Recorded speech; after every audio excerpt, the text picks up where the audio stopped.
Juan 4, versículos 13 y 14. Yo lo voy a leer para que usted solamente lo siga con su vista.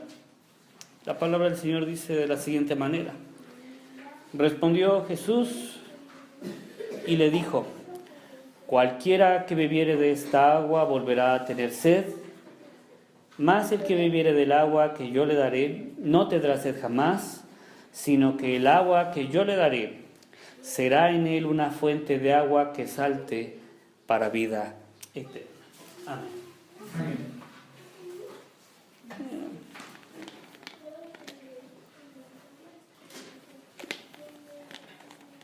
Según algunos estudios, una persona puede vivir 40 días, quizá un poquito más, sin probar un solo bocado de alimento. Pero nadie puede vivir más de 10 días sin probar una sola gota de agua.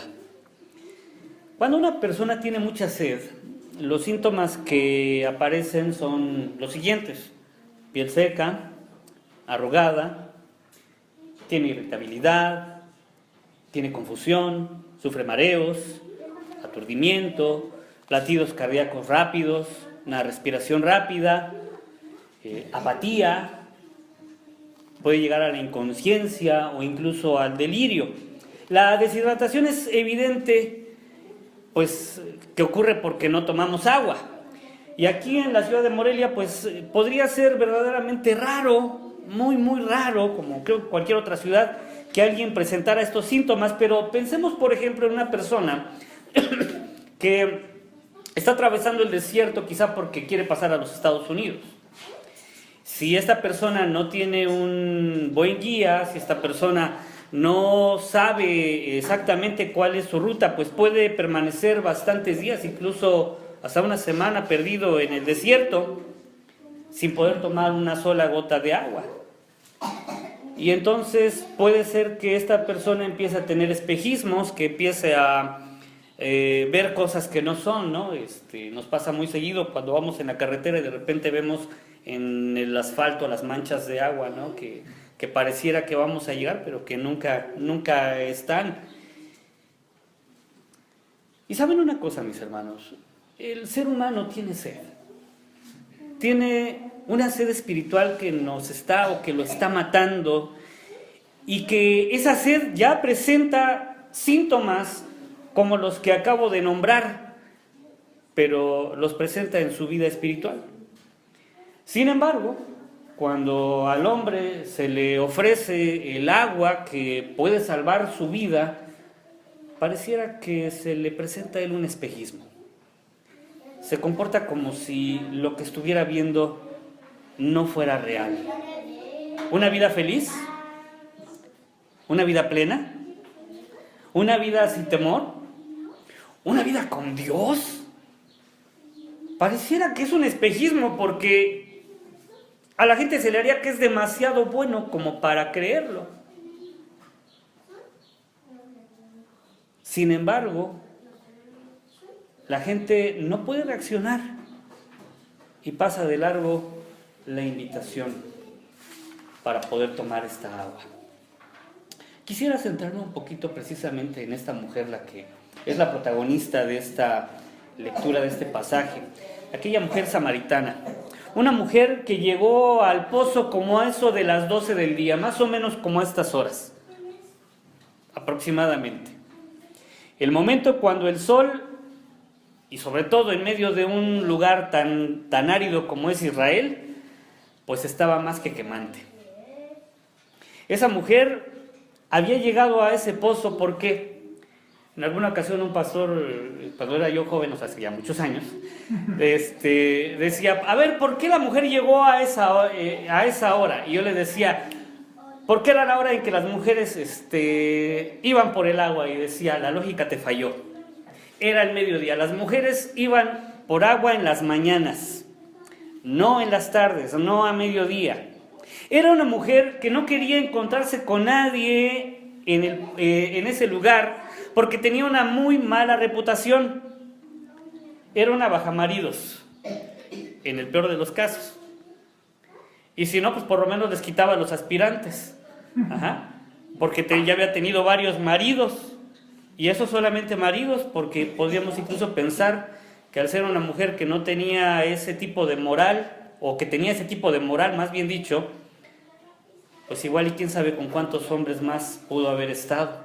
Y pues obviamente no era la mujer más querida por las mujeres de la ciudad. Había tenido 5 maridos.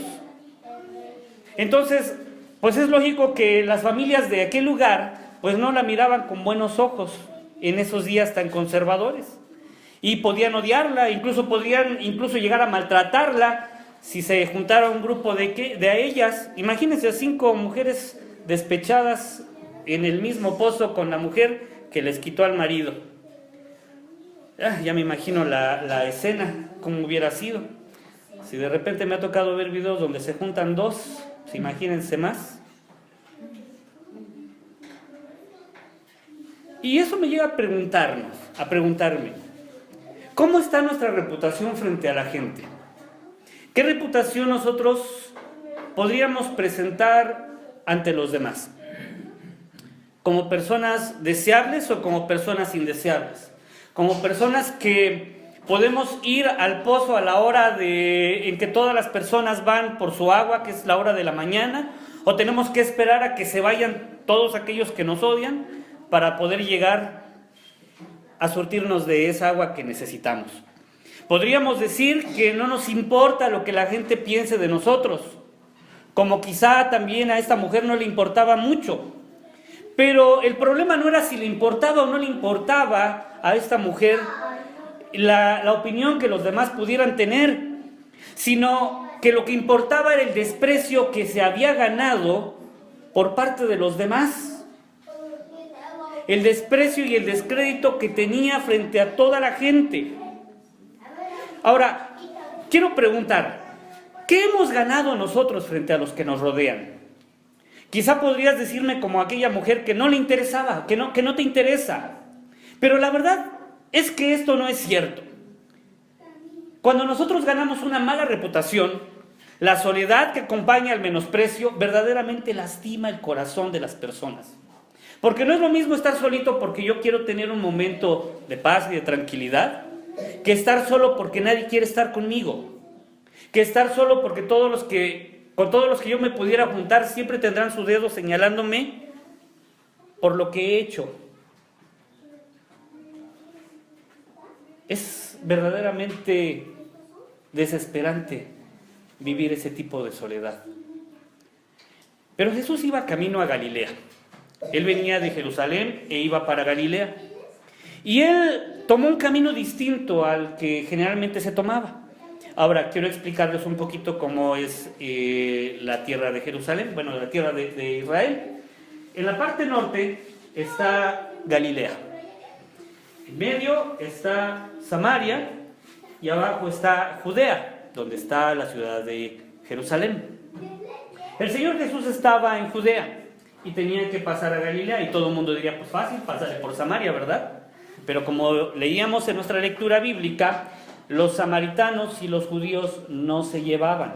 Así que lo que hacían estas personas es que en vez de pasar directo, rodeaban Samaria para poder llegar a Galilea. Porque no se podían ver, porque eran enemigos. Porque unos se creían muy santos, que eran los judíos, y no podían contaminarse y menospreciaban ¿a quiénes? A los samaritanos. Pero el Señor Jesucristo, dice la Escritura, que le era necesario pasar por Samaria.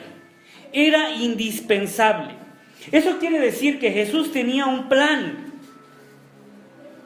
Él tenía un propósito para ir a Samaria, y ese propósito era predicar el Evangelio en aquella región olvidada y odiada por todos. A veces nosotros pensamos que el encuentro que hemos tenido con Dios es casual. Sin embargo, para Dios no hay cosas casuales. Dice en Efesios capítulo 1, versículo 4, según nos escogió en Él antes de la fundación del mundo, para que fuésemos santos y sin mancha delante de Él. ¿Sabe? Usted y yo somos escogidos por Él. En verdad. Dios nos escogió. Él planeó el momento exacto en el cual quería que nosotros lo conociéramos. Él lo planeó. Él no deja nada a la suerte. El encuentro con la mujer no fue casual. Jesús estaba buscando específicamente a esa mujer para predicar el Evangelio. El azar no tiene nada que ver con lo que Dios hace. El azar y la suerte no tienen nada que ver con lo que Dios quiere hacer con nosotros. Él te escogió a ti y me escogió a mí en un plan perfecto de salvación. Jesús siempre entra a nuestra vida a través de los temas cotidianos que nos acompañan. Él estaba sentado ahí junto al pozo y le dice a la mujer, dame de beber. Era algo cotidiano. No le empezó a decir, oye, eres una pecadora y necesitas ser salva. Simplemente tomó la condición de ella, que estaba en medio del calor, buscando agua para acercarse. Dios se acerca a nosotros ¿a través de qué? A través de nuestros problemas, a través de nuestras necesidades, a través de nuestras circunstancias. Él planea el momento y está sentado allí, esperando que lleguemos para entablar una conversación con nosotros, para presentarse y para ofrecernos, para darnos lo que nosotros necesitamos. Pero nosotros muchas veces actuamos como aquella mujer, damos una cara falsa, es decir, le tratamos de decir algo que no somos. Pero Jesús nos conoce bien. Dice en Juan capítulo 2, 24 y 25, pero Jesús mismo no se fiaba de ellos porque conocía a todos y no tenía necesidad de que nadie le diese testimonio del hombre, pues él sabía lo que había en el hombre. Es decir, usted no puede engañar a Dios porque Él le conoce perfectamente. Esta mujer le dijo, yo no tengo marido. Yo creo que ya le había echado el ojo a Jesús. Pues sí. Ve por tu marido. ¿Quieres que te siga explicando? Claro que sí. Ve por tu marido y tráemelo. Señor, yo no tengo marido. ¿Y qué le dice el Señor Jesucristo? Bien has dicho. Porque ¿cuántos maridos había tenido? 5. Y el que tienes no es tu marido.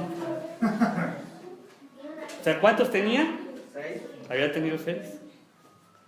No es tu marido. 5 has tenido y el que ahorita tienes no es tu marido. Pero ¿saben qué es lo más hermoso de este relato, mis hermanos? Lo más hermoso no es que Jesucristo la descubrió, sino que lo más hermoso es que Jesucristo no la juzgó. A veces nosotros nos juzgamos más severos que Dios. No, tenemos miedo de acercarnos a Dios porque creemos que Él nos va a juzgar. Porque lo idealizamos a Él, y es cierto, Él está en las alturas, Él es santo, pero lo idealizamos de una manera en que nos vemos lejanos a Él y que no podemos estar cerca de Él. Y por el contrario, Dios quiere acercarse a nosotros. Dios sabe nuestra condición, sabe lo que hemos vivido, sabe lo que hemos hecho, sabe lo que somos, y aún así Él nos busca y no nos rechaza. Jesús aceptó a la mujer como venía. No le dijo, ve y deja a aquel hombre con el que estás, para que entonces pueda yo hablarte de este evangelio, puedas tú recibir esta agua de vida. Jesús no la condicionó. Jesús la aceptó tal y como era. Lógicamente Él iba a cambiar su pensamiento. Lógicamente Él iba a cambiar y transformar su vida. Pero no le pidió que hiciera nada antes. Solamente le abrió sus brazos. Y esto me lleva a pensar en aquella mujer que fue llevada ante Jesús desnuda, a punto de ser apedreada por la muchedumbre, por la turba, y que le dijeron, a esta mujer la hemos encontrado en el pleno acto del adulterio y la ley dice que debe de morir. Y el Señor Jesucristo le dijo, bueno, pues si hay alguien aquí libre de pecado, que arroje la primera piedra. Y cuando toda la muchedumbre se fue, y no quedó más que él y la mujer. Jesús no le soltó una cátedra, ni se la puso, ni la regañó por lo que había hecho, ni le dijo nada. Ella ya sabía lo que había hecho. Simplemente Jesús le dijo: ni yo te condeno. Vete y no peques más. Jesús no vino a condenarnos, vino a salvarnos. Jesús no vino a juzgarnos en este momento, sino a ofrecernos su perdón y su salvación.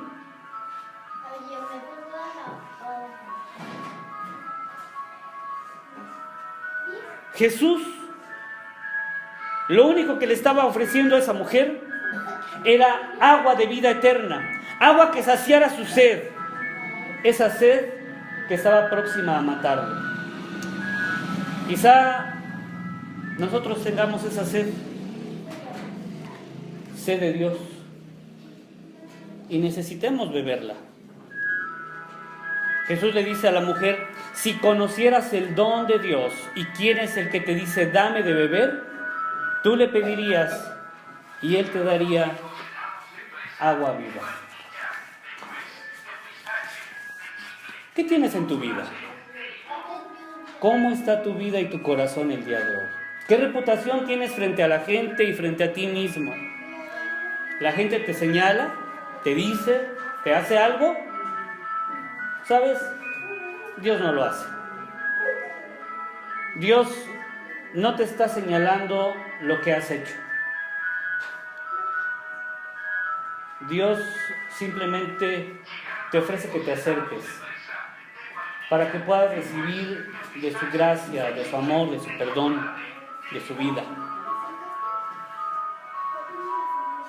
Él tiene lo que tú necesitas.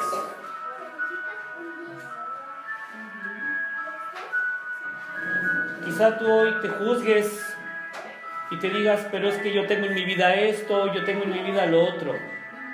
No te juzgues. Jesucristo mismo no condenó a aquella mujer que estaba en adulterio. La perdonó con amor y le dijo: no peques más.